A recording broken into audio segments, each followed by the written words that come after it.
Alright, so this is taking a look at the code that we're using to build a neural network from scratch. I guess I didn't really need that there. Okay, anyway, so this is looking at nnscratchiris.py, and we're following along in the notes on page 154. So if you don't have that ready with you, you might go ahead and pull that up. Um, because this code will go directly, pretty much directly the way this runs. Okay, so first off, we just define a couple of functions. These are just the activation functions, I should say. And so the first part of the code is just pulling in the data. We're just going to use the iris data as an example set. Okay, so we just pull that in. We do a little bit of scaling, and then we do the train test split. Okay, so up to now this is kind of the standard thing we do with our data. And now we go into setting up the neural network. So remember that the iris data has 4-dimensional input and 3-dimensional output. And so this is actually finding those values automatically here with the shape commands. Or shape methods, I should say, since we're in Python. The net nodes on line 57 here is defining the number of nodes in our 3 layers. Okay, and now I go through and I initialize all of the uh, data structures that we're going to use here. But this is using the layers, right? So here we have P1, S1, DS1, and Delta 1. These are all layer 1. So those are all vectors that have input dimension. So it's actually these are actually layer 2. It's the hidden layer. The initial layer is usually indexed with a 0, so we would say that this is layer 1, but just to be explicit here, these are the hidden layer vectors. Yeah. So in other words, P1, S1, DS1, and Delta 1 are all vectors in R10.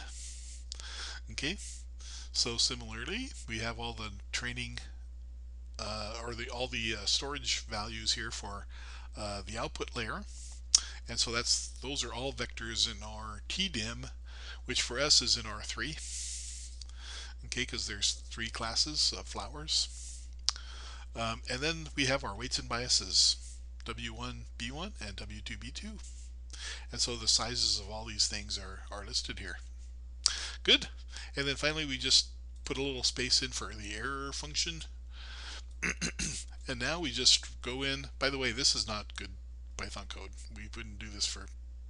Uh, so it, this is I designed this to be readable using linear algebra. And so let's go through and see how we do this here. So for j in the range of the number of epochs, that's how many passes through the data we're going to be making. Yeah, the error function is set to 0, and then down below here I'm going to be updating it with the sum of the jth data point. And for some reason I had to put the 0 there as the first index, otherwise it was complaining. Yeah, I shouldn't need to do that, but in other languages I don't need to do that, but I guess here we do. Okay, and then for k is indexing the data. Now, there are some nice shortcuts in Python you could have used here. I'm not using the shortcuts. I'm trying to make this look like linear algebra, so that's why I'm trying to be really explicit. And so we're on the kth training data point. I did this again because I had to put in this new axis here for this to work. Sorry about having to put these temporary variables in here. Python was not built for linear algebra, so I'm trying to force it to do linear algebra, and it's not liking it.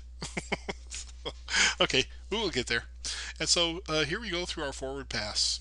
We put the x through the pre-state, and then the state, and then we compute the derivative. And so all of our forward storage functions are now filled. Remember, there's 4 numbers that we're trying to fill in for each node. The pre-state, the state, the derivative of the state, and the deltas. So the the first three numbers are filled in through the forward pass, and the deltas are filled in through the backward pass. Okay, so there's our first forward pass. So we're in the hidden layer. We're finished with the hidden layer, and now we go into the output layer. Okay, notice that the second derivative, or the derivative on the second layer, is 1 because there's no activation function. We're just passing the data along, so it's the identity map. Good, and so we're done with the forward pass. Now we go through the backward pass, and the deltas on the output layer are the targets. You'll see that I had to do this little temp thing again. Yeah, that's unfortunate. Kind of messes up the data or the code a little bit, but people who know Python well should tell me if there's a way to bypass all that crap. Okay, anyway, I won't swear anymore. Delta 1 is computed just the way we did it in the notes. Okay, so once you've got all your deltas, then you can compute the change in the weights, and those are listed here.